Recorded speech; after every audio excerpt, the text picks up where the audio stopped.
नमस्कार दोस्तों। स्वागत है मेरे यूट्यूब चैनल वाई के स्टोरीज में। दोस्तों, आज हम सुनेंगे कहानी सबसे बड़ा मूर्ख कौन।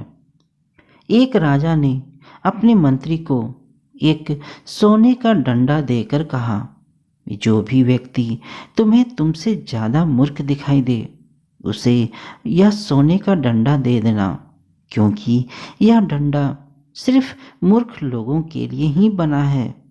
मंत्री डंडा लेकर चल पड़ा। बहुत तलाश करने के बाद उसे एक ऐसा मूर्ख दिखाई पड़ा जो उससे भी ज़्यादा मूर्ख था, और उस मंत्री ने वह सोने का डंडा उसे देकर कहा, यदि तुम्हें कोई अपने से भी ज़्यादा मूर्ख व्यक्ति मिले तो उसे यह डंडा दे देना। वह व्यक्ति भी अपने से ज़्यादा मूर्ख व्यक्ति की तलाश में हर जगह घूमता रहा, पर उसे ऐसा एक भी व्यक्ति न मिला।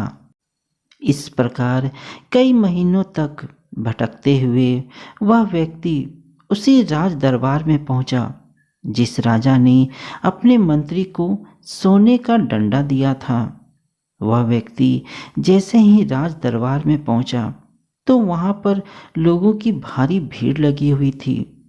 तभी वह व्यक्ति उस सोने के डंडे को अपने थैले में डालकर राजा से मिलने पहुंचा, तो उसने देखा कि राजा तो बहुत ज़्यादा बीमार पड़ा था और वेद जी उनकी नब्ज देख रहे थे। तब राजा ने सभी लोगों से कहा, मेरा अंत समय आ चुका है, अब मैं इस संसार को छोड़कर जा रहा हूँ।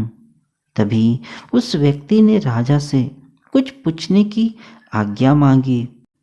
राजा ने कहा, पूछो, क्या पूछना है तुम्हें, मगर जल्दी पूछो। फिर उस व्यक्ति ने पूछा, महाराज, आपकी सेना, हाथी, घोड़े और जो राज्य आपने कई राजाओं और लोगों को मारकर जीता है, और उन राजाओं से जीता हुआ सोना, चांदी, हीरे, मोती, इन सब का क्या होगा। यह सुनकर राजा की आंखों में आंसू आ गए और कहा, यह सब अब मेरे किसी काम का नहीं है, यह सब यहीं रहेंगे।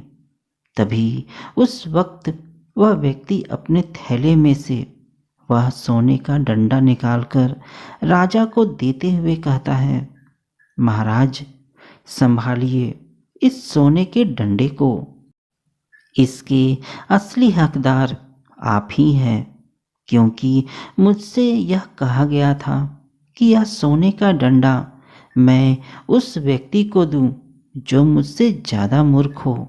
लेकिन मुझे यह कहने में कोई डर नहीं कि महाराज, आपसे ज़्यादा कोई और मूर्ख हो ही नहीं सकता, क्योंकि जब आपको पता था कि यह सोना, चांदी, हीरे, मोती और इतने बड़े बड़े राज्यों को आप मरने के बाद ऊपर भगवान के पास नहीं ले जा सकते, तो फिर आपने इतने लोगों को क्यों मारा? क्यों अपना पूरा जीवन दूसरे राज्यों को लूटने में बिता दिया?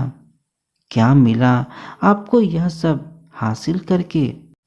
इसलिए मेरे हिसाब से महाराज, पूरी दुनिया में आपसे बड़ा मूर्ख कोई हो ही नहीं सकता। इसलिए मैं आपसे माफ़ी मांगता हूँ, लेकिन यह डंडा आप ही रखिए। यह कहकर वहाँ से वह व्यक्ति चला जाता है। तभी राजा अपने डंडे को देखकर रोने लगता है। उसने मन ही मन सोचा कि वास्तव में दुनिया का सबसे बड़ा मूर्ख मैं ही हूँ, क्योंकि मैंने बुरे कर्म तो बहुत किए, मगर अच्छा कर्म एक भी नहीं किया। इस बात का राजा को बहुत ज़्यादा पछतावा होता है।